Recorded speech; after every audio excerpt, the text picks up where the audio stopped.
I'm just going to leave this on right now. They have deleted the fact that I'm in the U.S. military. They don't like that because it means I have power. They don't like that. Okay, so luckily I found this. Okay, so essentially these are the messages that I'm getting right now. This is something that we all have to be recognized for, is look how far we've come, okay? Because we're not getting credit where credit is due, and that's all by design. We are being oppressed, which is a form of warfare. And this oppression has been building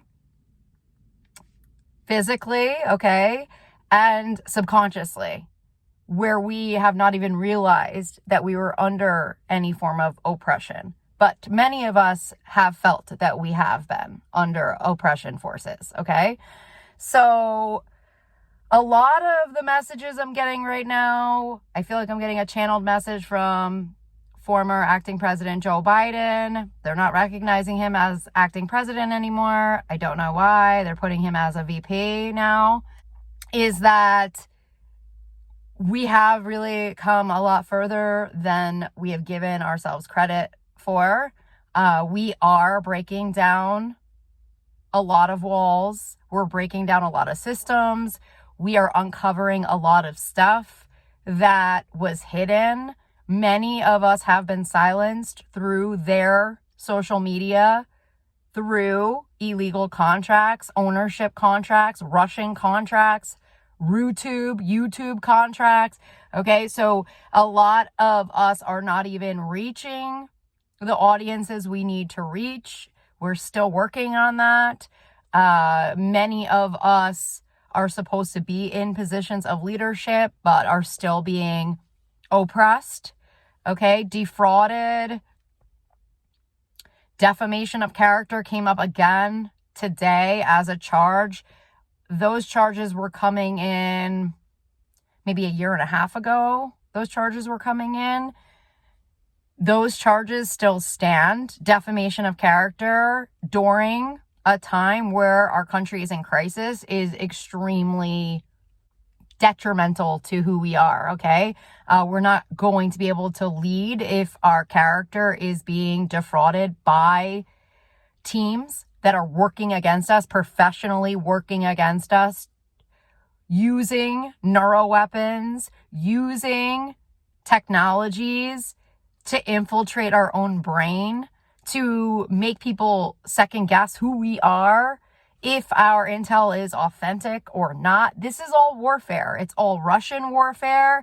The science, was, it's like a fire in here. Fire departments were involved in a lot of the warfare as well. There's a lot of stuff that still has not come to light in terms of how bad the warfare really was and has been. There have been huge cover-up teams in terms of the LA fires. It's still coming up, though. It's not going away.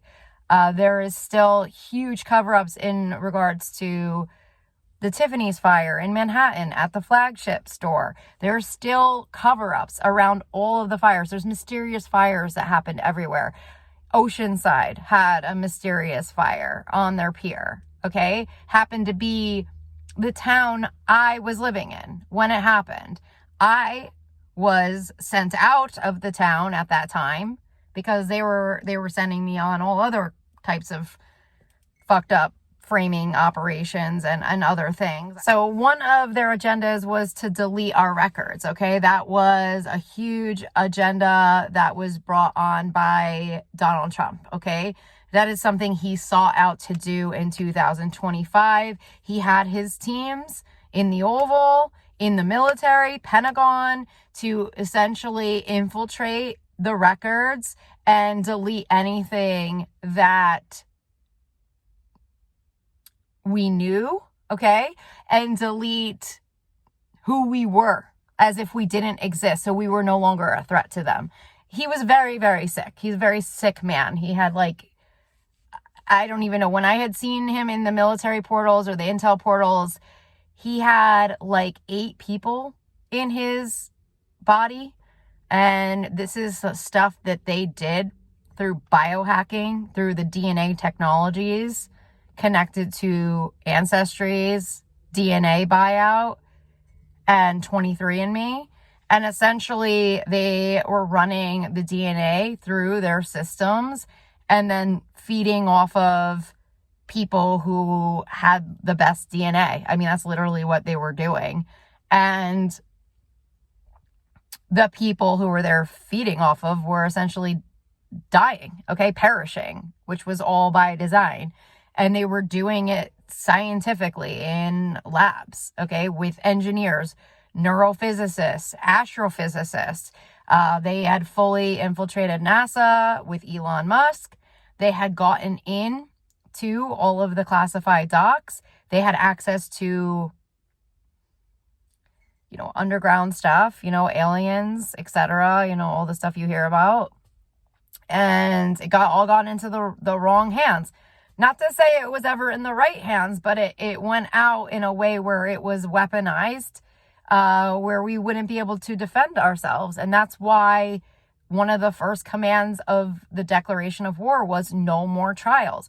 Why did we say no more trials? Well, we couldn't secure a trial, okay? We had witnessed this several times. We followed many of these trials to finish, and we were never, ever able to get these people behind prison bars. We were never, ever able to, I'm hearing secure judges. We were never able to secure witnesses. They had put me in a form of witness protection. I don't know exactly what I was a witness to. I believe I was a part of the Mueller investigations, and I was a key witness to something. They didn't give me the information because I think they would save that for the witness stand. And so I never actually got to know what I was in terms of connections to that. However, they weren't able to secure me or my protections. They opted to put me into a witness protection program that would be under like a prison system almost. So they put me in a prison system. But as soon as they got wind of where I was, it was infiltrated by Trump's teams. Like Jared Kushner infiltrated whatever that was. You know, it was like then they switched out his DNA for my DNA, and I ended up getting like his sentencing. And I mean, it was like the most insane things you could ever think of went down behind the scenes.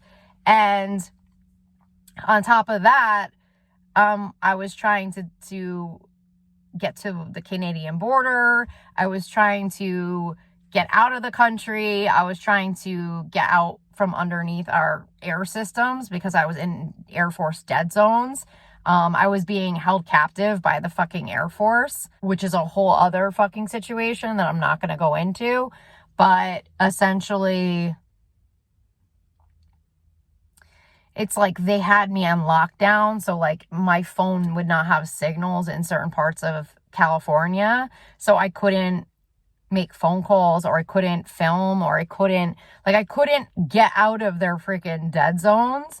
And then when I was figuring out they had me in dead zones intentionally, then I would clear the energies, and then I could see how they were doing it and what the technologies were connected to and who was involved in creating the dead zones that were essentially trapping me.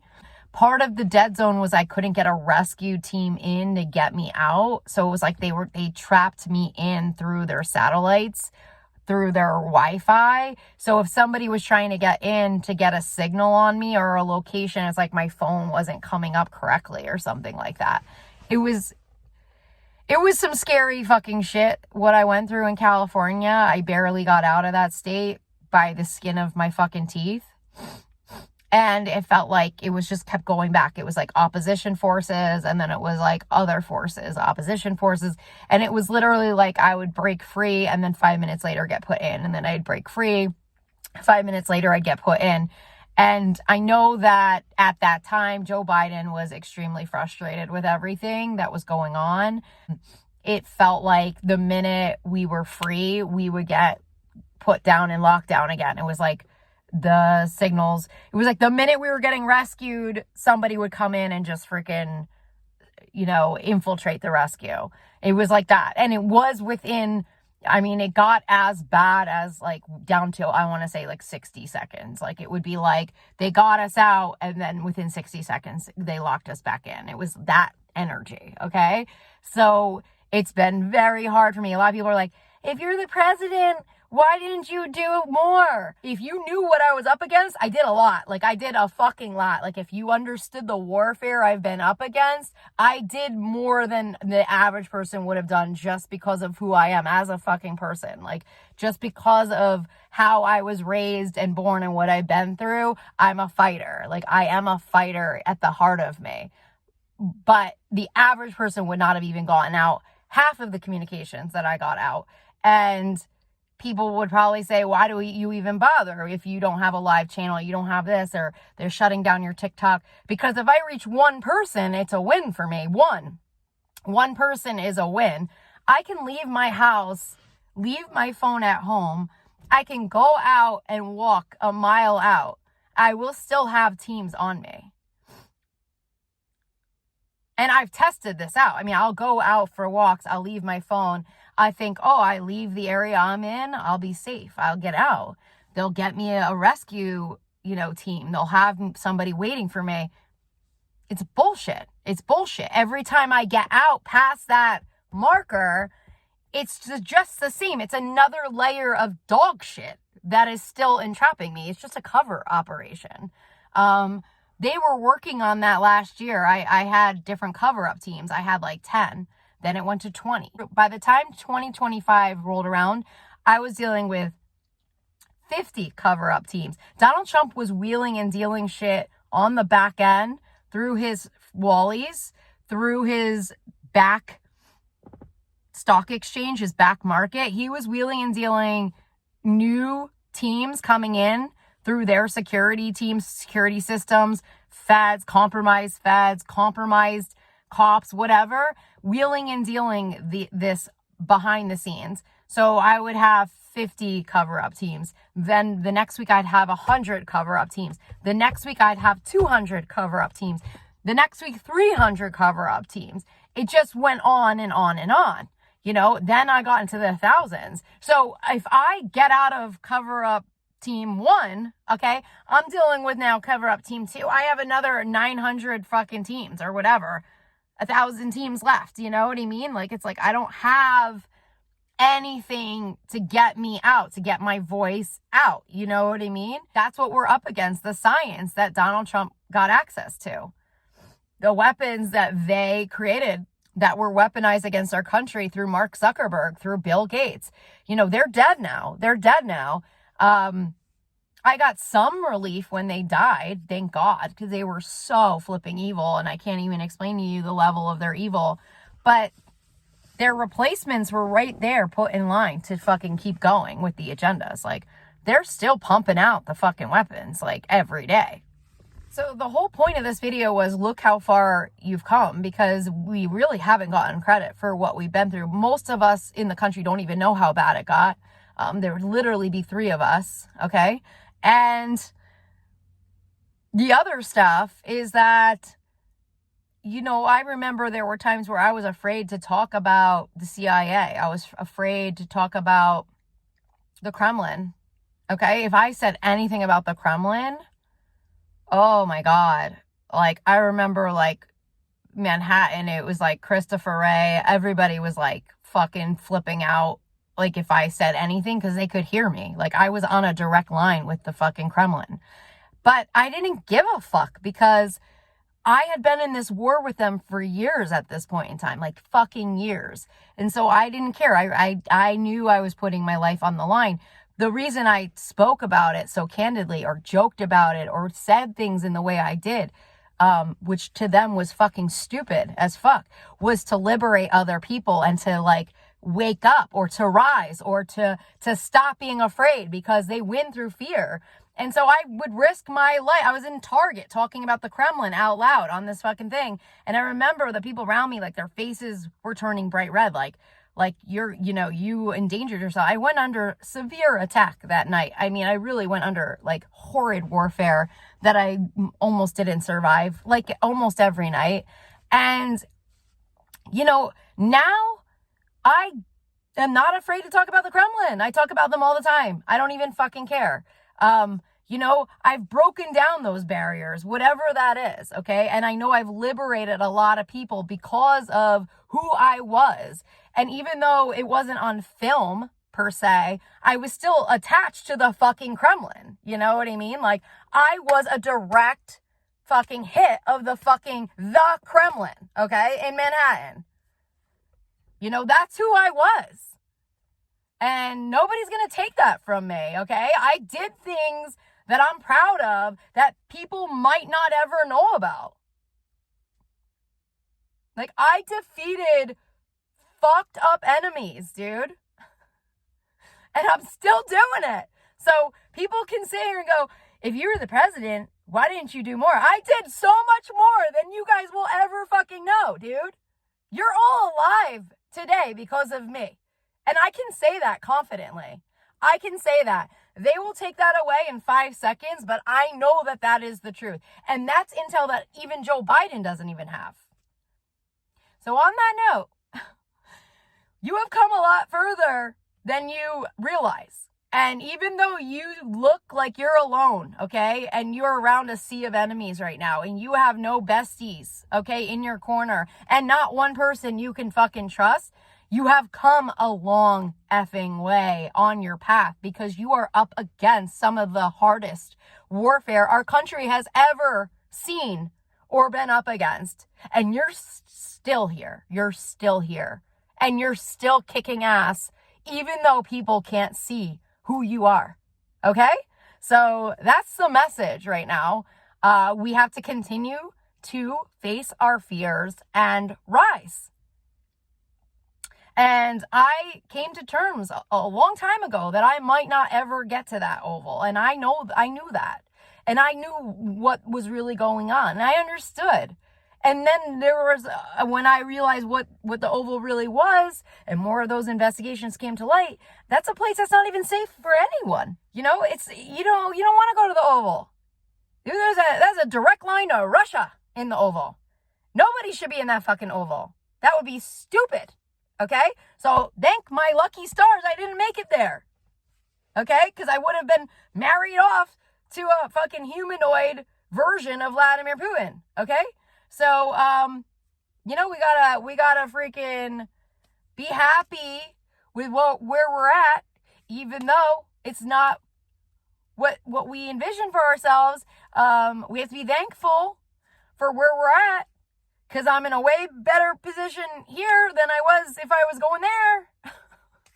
So, it's kind of all a matter of perspective and shifting how we look at everything right now.